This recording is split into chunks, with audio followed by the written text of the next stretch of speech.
Welcome to the CCFR Radio Podcast, your source for news, updates, and stories from the CCFR.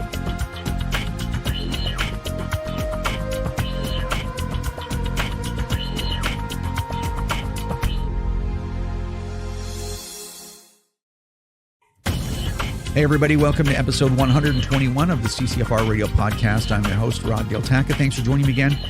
Today on the podcast, we have a mega episode. There's so much going on, so much to talk about. It's unbelievable if you're a gun owner or even a Canadian just trying to make your way through life. But anyway, as usual, I'll have Tracy Wilson on to go over the most of this stuff with me, but I've got a few things to cover with you before that happens. But before we get started, I'd like to thank our sponsors. Vortex, the force of optics. So thanks to our friends over at Vortex Canada for continuing to support the podcast. We really appreciate that. You can check out all their great stuff at vortexcanada.net. That's vortexcanada.net. Also, our great friends over at the Saskatchewan Rivers chapter of Safari Club International. They do a lot of great work over there, and that includes supporting the CCFR, and they've been really, really great to us. If you want to check out all the great work they do, you can find them at saskriversSCI.com. That's saskriversSCI.com. And our new sponsors, CTOMS. CTOMS Academy provides life-saving training in trauma care and human performance. It's perfect for outdoor enthusiasts, hunters, shooters, anyone wanting to be prepared for emergencies. You can check them out at ctomsinc.com. That's ctomsinc.com. And finally, our great friends over at North Pro Sports in Saskatoon, Saskatchewan. You can find firearms, ammunition, archery, cold weather gear, you name it, you'll find it there. Check them out at northprosports.com. That's northprosports.com. All right, so the first thing I want to talk about is our friend Charles emailed me this video, and it's from Fox News. It's Tucker Carlson went to Brazil for some reason, and then he's having a conversation about firearm laws being the restrictions being loosened in Brazil and why the government did that and what the results were. And so I found it really interesting. Check this out.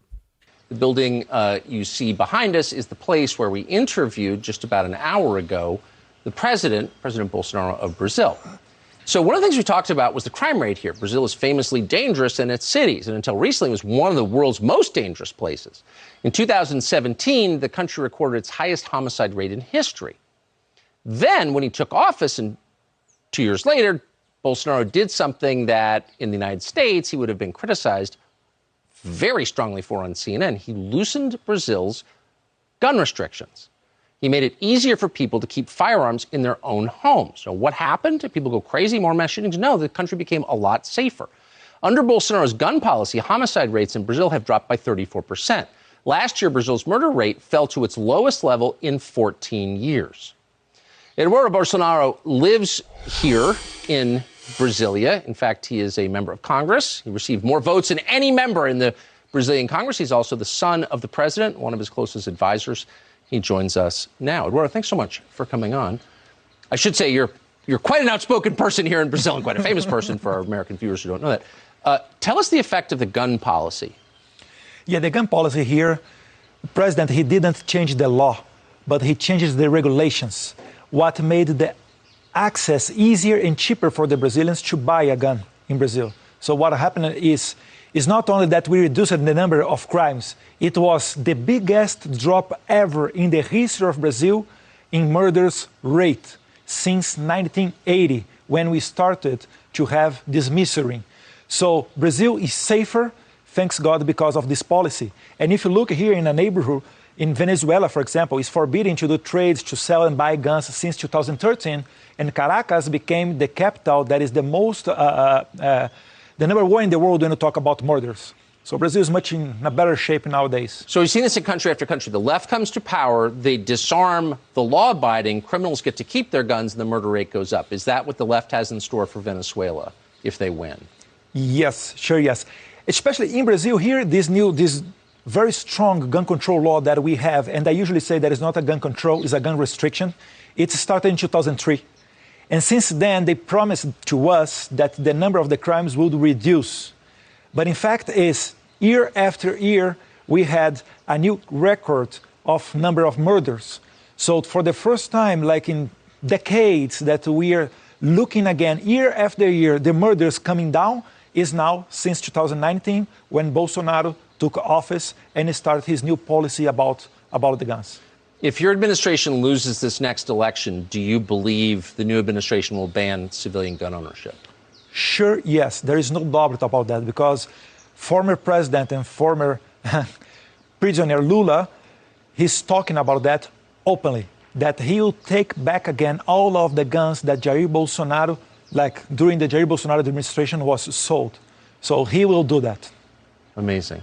So isn't that amazing, right? I thought I saw Najma Ahmed from the Spin Doctors for Protection from Guns in the Canadian Senate back in the Bill C-71 days, waving a stack of paper at the senators and everyone, proclaiming about how she's an expert in these matters, in firearm-related violence in all countries in the world, and guns, no less, and firearm regulation too, by the way, and claiming jurisdiction after jurisdiction, country after country, the evidence is overwhelming. It's incontrovertible that more firearms proliferating in a society mean more firearm injuries and deaths. And it is not my assertion.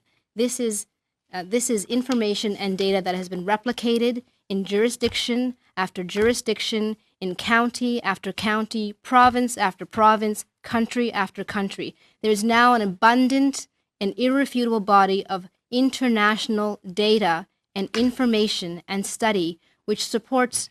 This is not my assertion. This is the assertion of scientists and doctors and physicians who study this problem. And when things like this, and I mean, I tripped over this. You know, a guy emailed this to me. I didn't even find it for myself. I didn't see it on mainstream media. You trip over evidence all the time that is in absolute contravention of what these people say. You know, you have peer-reviewed studies in Canada that firearm laws don't have a positive effect on public safety, or it's negligible. Like you see this stuff in country after country. You see it, and you know it's funny. I mentioned something because I just recorded the interview with Tracy, and I mentioned something there in this time where even your doctors are gaslighting you. Your doctors, people you should be able to trust. Like if I want to know what the real information is, I should be able to go to my doctor of all people and trust them, right? They even have taken an oath, right, to be that person. But you're getting gaslit by them. You're getting gaslit by politicians. You're getting gaslit by the government. You're getting gaslit by everybody. And your intellectual compass is spinning out of control. You're like, I don't even know who to trust anymore. And that actually hurts people intellectually. It emotionally breaks them. And that's what we've seen in our society. Obviously, 30% of the country, like they're screaming at you with the veins bulging out of their neck about something that is absolutely false, right? Like this is where we are as a country. Like I don't know. I don't want to get too dark, but I mean, I'm sure everyone's noticed it, right? But anyway, in this time, I always say to myself, and I said it to Tracy in the interview, it's like either something is true or it's not. And if you kind of stick with that, you can keep your bearings, right? You can be like, okay, well, I know that's false, even though this person's in authority is telling that to me, right? Saying that to me. If you just keep in mind, either something is true or it isn't. And if you're interested enough, you can find the evidence of whether something's true or not. You can find it for yourself. You don't need people to tell you. So anyway, the reason why I went on that long diatribe is here, a guy just emails me this video and just look at Brazil. This isn't something that happened years and years ago. This is something that happened. This is information that is a week old. More guns equal less death. More guns equal less crime. More guns in legal hands equal people are now safer as a result. It's just kind of interesting, right? And it's funny. I mean, and when you have these people jumping up and down with their country after country, jurisdiction after jurisdiction, it's like, okay, well, what about Mexico? Mexico, you can't even own really a gun. And maybe if you can own it, it's like a bolt action. Do they have any firearm-related violence? It's illegal to own guns there, basically. Of course they do. It's a gong show down there, right? And it's like, well, what's different between Mexico and Canada? Oh, there's a whole bunch of socioeconomic and governmental issues that are different. Oh, okay. So it's not the amount of guns in law-abiding citizens' hands. Like it's cut and dried. Even OECD countries, right? The Czech Republic has a lower firearm-related crime rate than we do in Canada, and they have concealed carry there. They're a first world country. It's in the middle of Europe. and they have concealed carry for purposes of self-defense. And as I said, I brought this up in Gun Ban Canada Exposed. I'm not crusading for concealed carry. We're not even advocating for that right now. We have a policy that says, well, it just makes sense based on evidence, and that's it. We're not actively lobbying for that. But it's like countries that even have concealed carry for law-abiding citizens have lower crime rates, firearm-related crime rates than we do. How can that be? So the evidence is everywhere that their idiom of, more guns equal more death couldn't be less true. It's totally false. Anyway, I just thought it was such a great example. It's like, I'm not even looking for these examples. And boop, here it is. Here's another country that thought, you know what, law-abiding citizens should have guns. Then criminals maybe will think twice before victimizing them. Go figure. So the only other thing I want to talk to you about real quick is we have a new contest, right? If you remember, if you've been with the CCFR for quite some time, we used to do these big contests, and they were like all these, these big prize packages, and they were really big prize packages. And we haven't done a contest for, I think it's like 2 or 3 years. And the reason for that is we've been crazy busy. We've been doing smaller stuff, but it's been a while. So anyway, we have a new contest. It's called the Ultimate Choice 2022.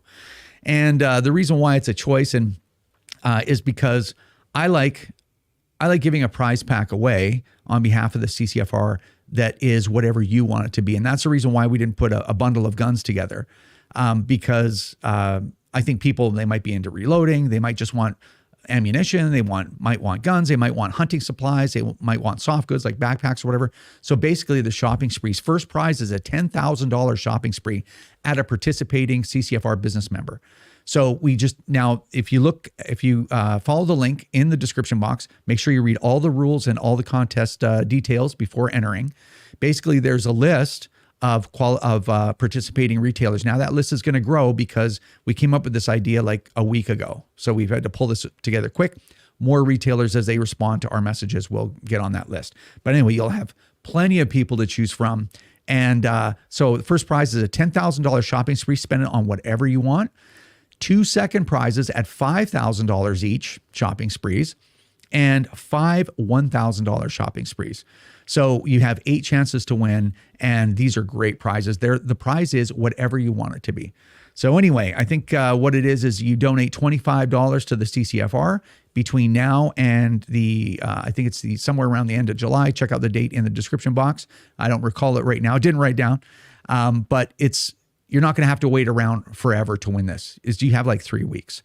So make sure that you enter. The reason why it's just donation only and not just buying a membership is because when you donate to the CCFR, 100% of that money goes into projects. It goes into the CCFR's general revenue to execute projects with, right? So sometimes when you have other stuff, it's like, well, then we have costs to those entries. So anyway, if you would like to do that, you can. There's no limit to the amount of times that you want to enter, and your support for the CCFR is greatly appreciated. And of course, we're raising money to continue to do the things that we have to do now in the short term and in the future. So we've been, as it applies to the handgun freeze or whatever, we've been working with the conservatives nonstop. We've been on media, on mainstream media nonstop. We've been making videos. You've probably seen a few of those videos. Let me mention as well, those videos, we've been making some really nice stuff, obviously, right? Some really attractive to watch videos. And those videos aren't for you to watch and be like, yeah, that's right. The videos are for you to share and to use as a replacement for you trying to do a presentation for someone that's undecided. So share those videos, try to get people to watch them so that they can understand what's so bad about this latest RCMP scandal.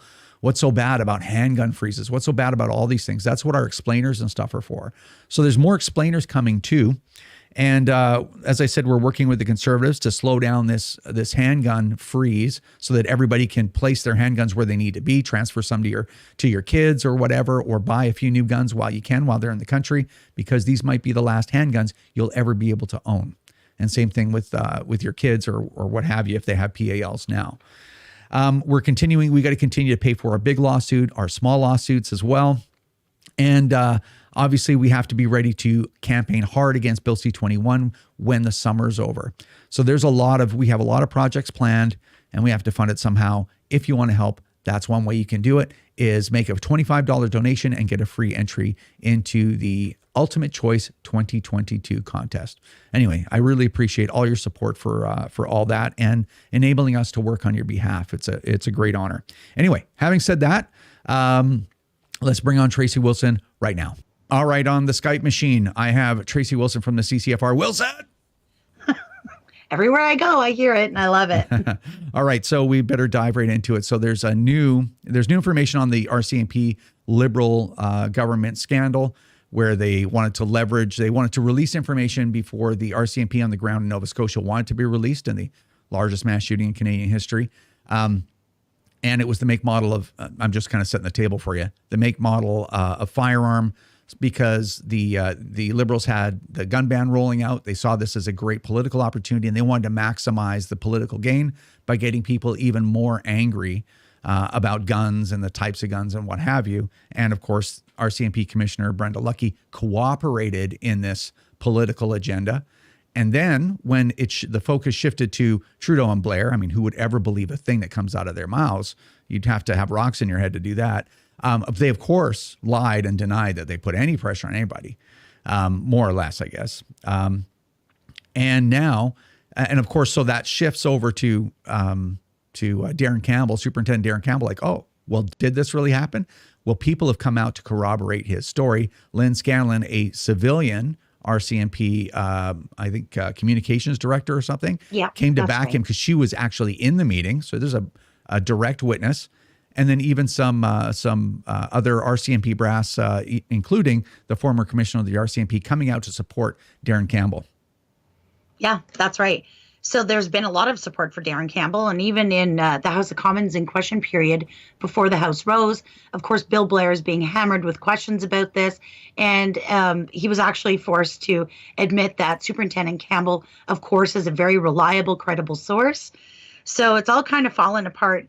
Interestingly enough, as well, it's come to light that those 4 pages of Darren Campbell's handwritten notes that talked about the political pressure applied by Trudeau and Blair on Brenda Lucki, those were missing from the original disclosure that was given to the Mass Casualty Commission and held secretly for 4 months. So it's finally come out.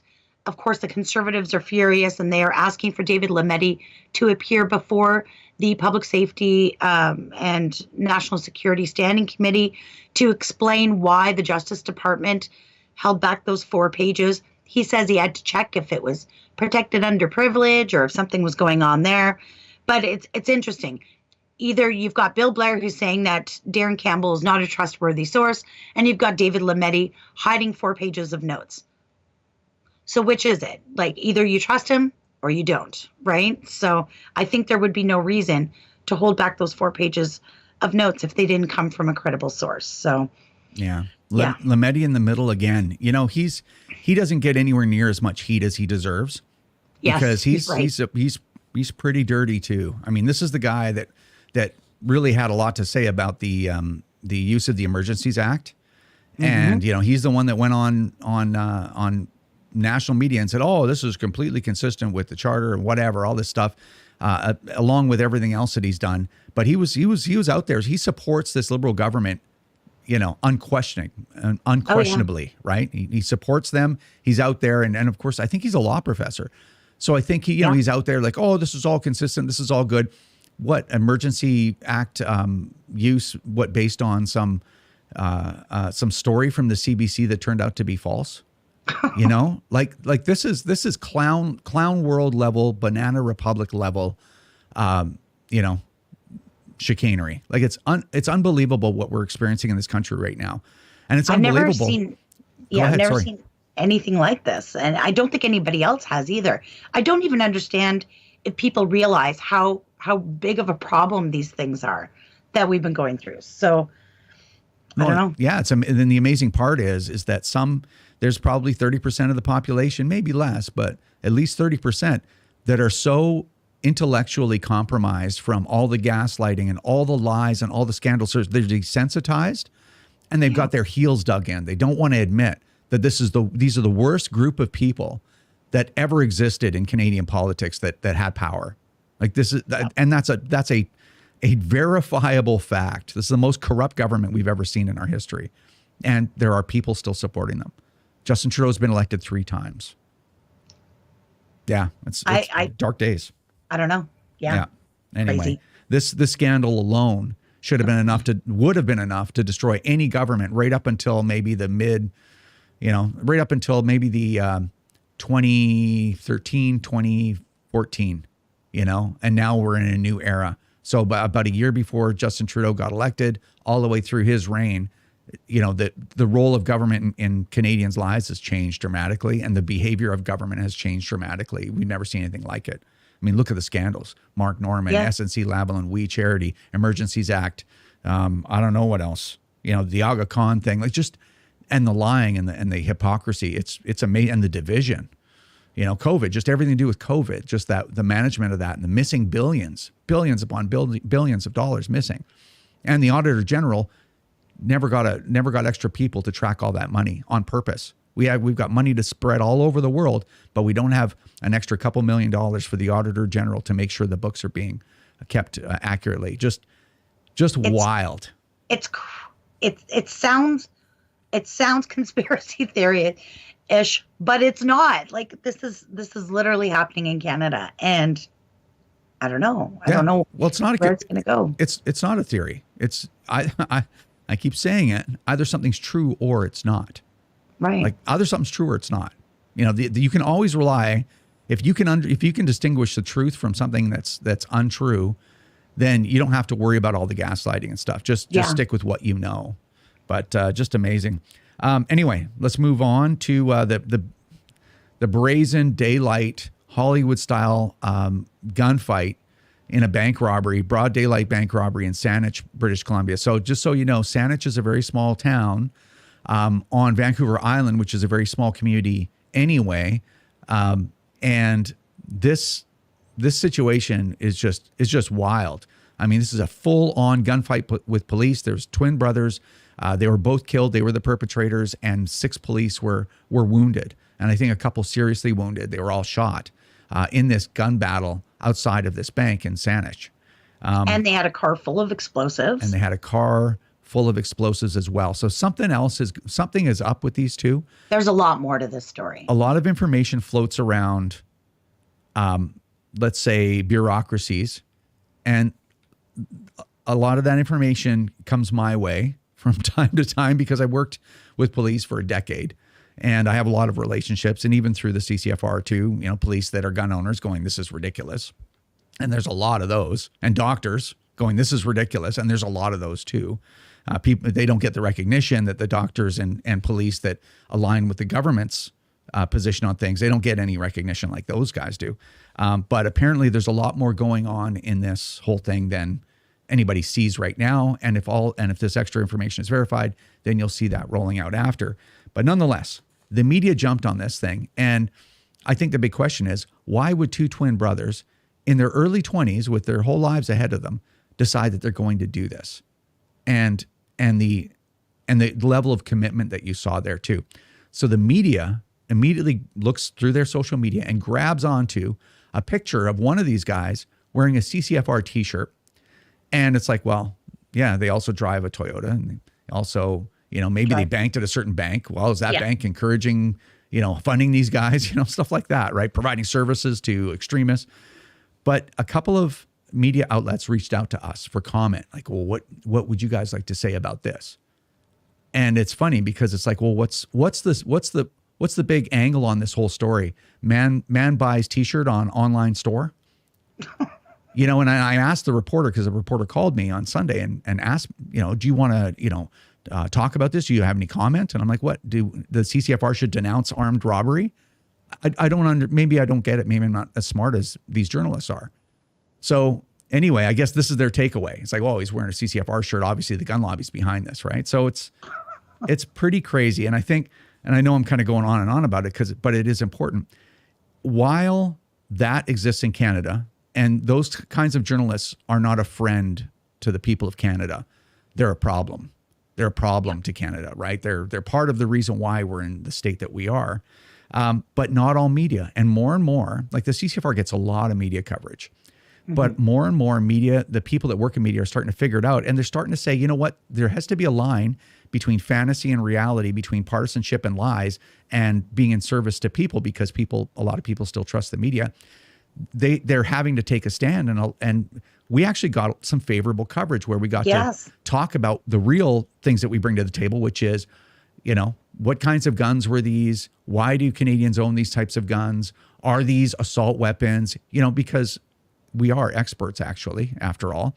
And some media, they didn't take that bait, and they wanted to tell the other side of the story, or just at least inform Canadians about, the peripheral stuff, right? Like, what about these guns? How do you get these guns? Why would anybody own them? Stuff like that. So that was really kind of an encouraging part. Yeah. I think there's a shift in that as well. I think, between the May 2020 sweeping gun ban that has proved completely fruitless, we've still all own our guns. There's been no change in, the level of street violence. Same with this handgun freeze. Like, none of this stuff is doing anything. And you see a lot more criticism from the media on stuff like this, calling them out for not focusing on root causes. And you're exactly right. This crazy story about these two young twins from Saanich attempting to do something that is literally impossible. It's not the 1920s here. You can't knock over banks. Like, there's going to be a lot more to this story. But if at the end of all of, reading that and learning about all of that, if your angle for your story is man buys t-shirt from online store, like, that speaks to the level of journalism that we're experiencing. But yeah, things are improving. Yeah, I think so. I think so. I think there is. And not to digress too much into this topic, it's when we started the CCFR, we wanted to be basically at the service of media when they needed the real facts behind these kinds of things. Even in the story, was it the it wasn't the City TV story. They did a good job. Maybe it was Global. But anyway, a police officer basically said that the SKS is an assault weapon still used in militaries today. I think it was a police officer that said that. And that it's an assault rifle, and it's a variant of the AK-47.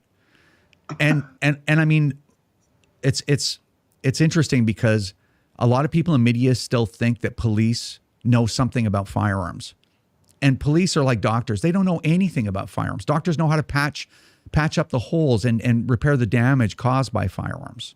They don't know anything about firearms. They don't know why people own these guns. They don't know what these guns, what they're used for. They don't know any of that stuff, right? They don't even know what the military uses and what the military doesn't use, and neither do police.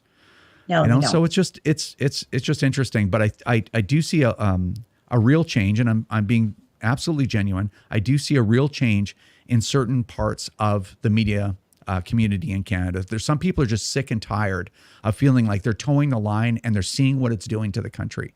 And so, more people like that, more journalists need to stand up and say, you know what, I don't care. And I've had conversations directly like this. I'm 50 years old. I've done my time. I don't care. They can fire me if they want. Like, a journalist for a mainstream media outlet, a big one in Canada, recently told me that during an interview. I don't even care. You know what? People got to find out what the truth is. And I was just like, okay. And, are you from CSIS? I'm like, is this a setup somehow? But it's just, things are changing. Some people are starting to have enough. And same thing with the police, right? Bob Paulson comes out of obscurity, out of retirement, says, hey, no, you guys can't do this. This is you've gone too far. Darren Campbell is the real deal. He's right. You're wrong. You're going to have to admit it. I'm standing behind him. Like, we need more police to stand up, more bureaucrats to stand up, more media to stand up, because hopefully people are starting to see this is actually destroying the country. It's destroying our way of life. It's not a joke. It's not a joke. Anyway, that's pretty heavy, right? The truth is heavy. I mean, this is where we're at. All right. So now someone has had some bad luck recently, and then there were 5 CPC candidates. Patrick Brown is out. What's going on? Sad trombone.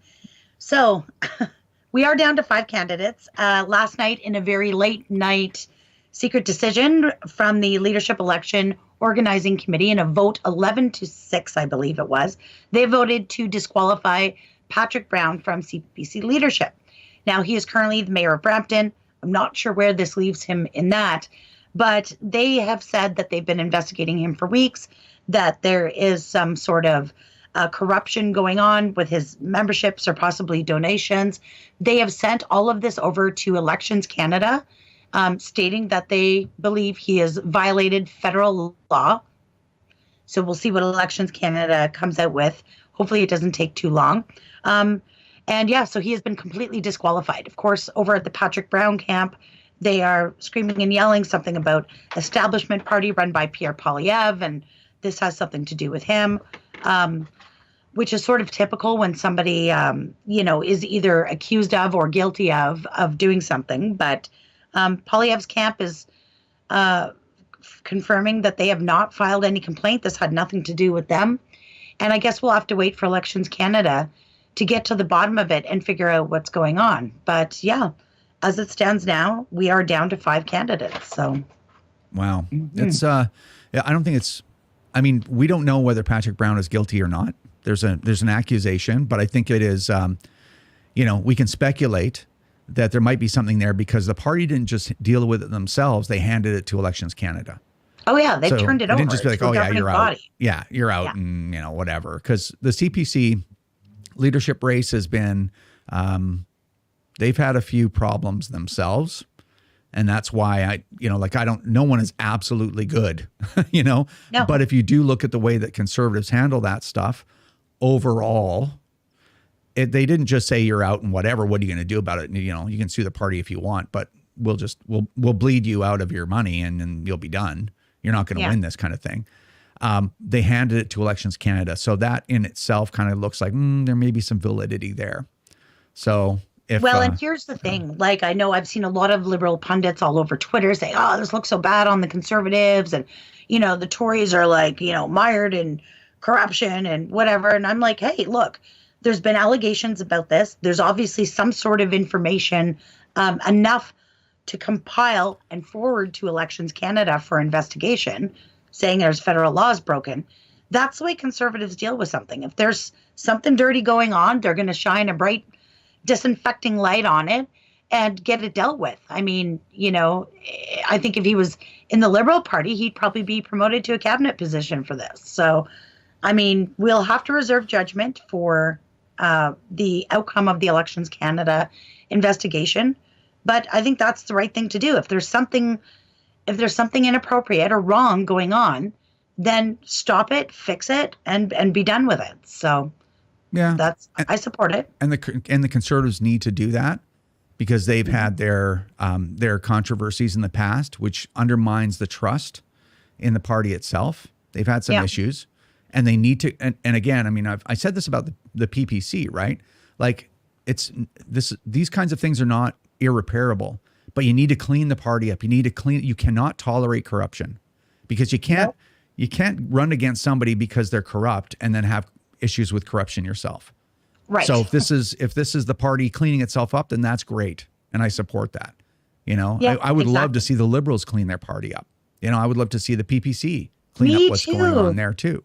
Right. Yeah. So anyway, this is the way it should be. It has to be, right? We're not going to clean our country up until we clean ourselves up. Yeah, I think that if this had been sort of swept under the rug or tried to deal with quietly on the side or whatever, I think that would look terrible on the Conservatives. I think the fact that they have forwarded whatever information they've got, which must be something, forwarded it to Elections Canada for investigation, good. So it shall be. Find out. Absolutely. All right. Yeah. Moving on. So briefly, you went to Wolverine Days over at Wolverine Supplies.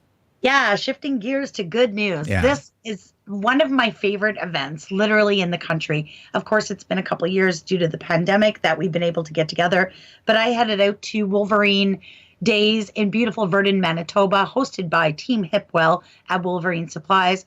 This is a huge event, and it's so well run. It's literally the best range event I've ever been to. Their team is just incredible.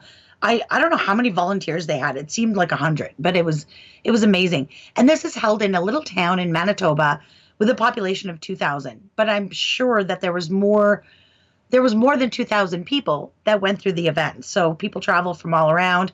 Of course, there was distributors and manufacturers from all across North America. And it's just a great time to get together. It is a fundraising event. It's a 2-day range event. And of course, they managed to raise $20,000 total. 10,000 went to the air ambulance fund out there that, of course, really helps with rural rescues and trauma rescues. And the other $10,000 went to the CCFR.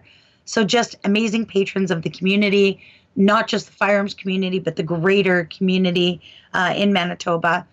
And just wonderful people. Their hospitality never disappoints. Just amazing.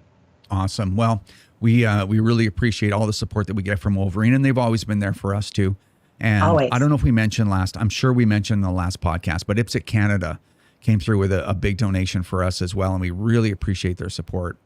And I'll also mention too, I think it was last week that I got a picture taken with the president of the Mission Rod and Gun Club in Mission, British Columbia, who donated $5,000. And obviously I can't go through the whole list of everyone who's donated because it's a long list. We post that stuff on our Twitter feed and we post it on Facebook as well, so everybody knows who is helping in this fight. But we can't do all the things that we do without that support. And that, again, broken record, I'm always talking about how that's such a gesture of trust and just how meaningful that is. We can't do all the stuff that we're doing and fight as hard as we're fighting without that kind of support. So really appreciate it. Absolutely. Yeah. And for everybody involved in IPSC Canada, big thank you for the incredible support you've shown us. And hopefully I will see most of you out east at the end of the month. July 27th through to the 30th is IPSC Nationals, which of course is the handgun championships in beautiful Halifax, Nova Scotia. So I've been out for some Western hospitality and I'm on my way out east at the end of the month to set up a booth there. I'll be selling swag and accepting donations, probably do a raffle and just spend some time with the IPSC community because they've just been awesome too. So yeah, looking forward to it. Awesome. All right. Well, let's wrap it up for now. Thanks for the report and we will see you next time. All right. See you then. All right, that's going to do it for this episode 121 of the CCFR Radio Podcast. I really appreciate all of you watching. I appreciate the community that we have, sharing our information, staying active, staying optimistic. A lot of this stuff is dark, but we got to stay optimistic and keep fighting. Now more than ever, right? It's really important because if you give up, you're just handing the victory to these people. We have to fight every single day until the next election and then fight to keep these people down after that and fight to get our rights back. And yeah, you know what? Philosophically, they are rights. So anyway, having said that, I recently went to Mission Rod and Gun Club in Mission, British Columbia to collect a check, a donation, $5,000 check that they donated to the CCFR. And the club president asked me, hey, well, what can the club do to help? And I'm like, well, helping the CCFR continue to do projects definitely is, I can't ask you for more than that. But there are things that individuals can do, right? And this is what kind of triggered me to talk about it. Because I'm like, oh yeah, what is it that the clubs can do again? Because I get caught up in what we're doing because we have so many things on the go. I can only keep so much stuff in my head at any given time. And I'm like, well, as an individual, let's even go down from the club we'll involve the club in a second. But as an individual, I think a lot of people forget how much power they have as individuals. Number one, you got to vote in an election. Number two, you got to convince as many people as you can to vote and drive them to the polls, like in your vehicle, right? But aside from that, in the interim, you are probably a member of a gun club. Certainly if you own a handgun or an AR-15, you're a member of a gun club.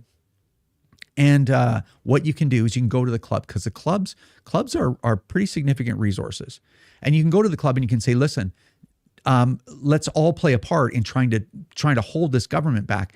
We need to spread information. We need to make sure that our members know what's going on politically. We need to make sure that our members know how they can affect this, how they can stop this from happening.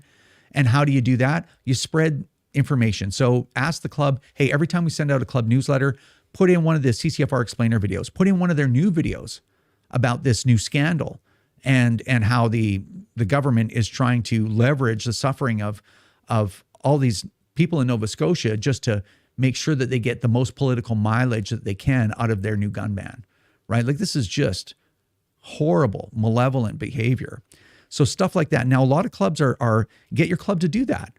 Get your club to hold open houses, right? We know the best way to get Canadians to start paying attention to the gun issue and to start recognizing the information as lies as they get from the government and as wildly distorted and divisive. The way to do that is to take them shooting, right? So get them around Canadian gun culture, which is regular people like me and you with families and jobs and all the rest of that stuff. And they're like, okay, these people I shouldn't hate these people, like the government says. These are regular people. And you know what? This is just a machine. As long as you know how to operate it and you store it safely, there's nothing wrong with this. They're important. Guns are important to the people that own them. It's not like a set of golf clubs. This is very unique property that is incredibly important to people. So if we're going to take it away, we better be able to justify it. We need Canadians to understand those things. And the best way to do that is to expose them to our culture, which is the best culture in the country. Just, people from all walks of life, all races, all ethnicities, all religions, they're all gun owners, right? So it's a very diverse community, and it's a great community, and it represents Canada quite closely. So anyway, that's what you can do. So the club can send out information in the newsletter, can get people motivated, and you can do open houses. Those are some things that you can do to make a difference, like right now. Now, some clubs are worried about spreading information that has a political spin to it because they're nonprofit societies or they're registered charities.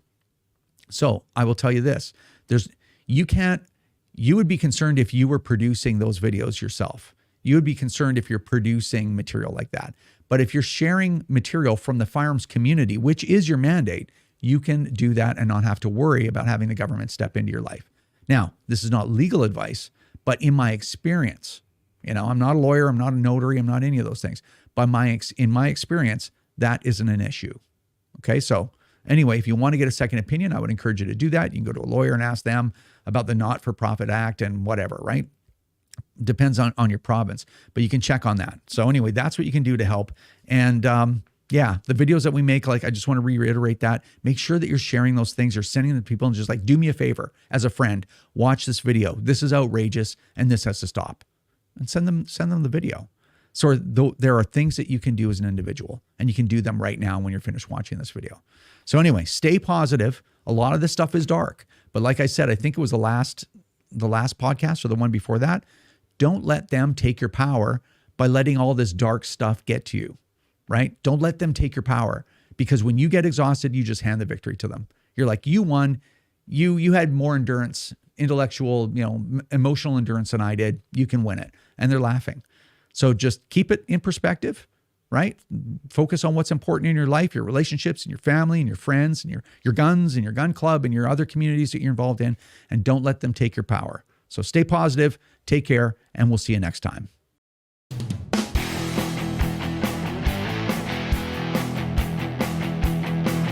This is another episode of the CCFR Radio Podcast. Remember, if you don't stand up for your own ability to own and use firearms, who will? Join the CCFR or donate right now at www.firearmrights.ca.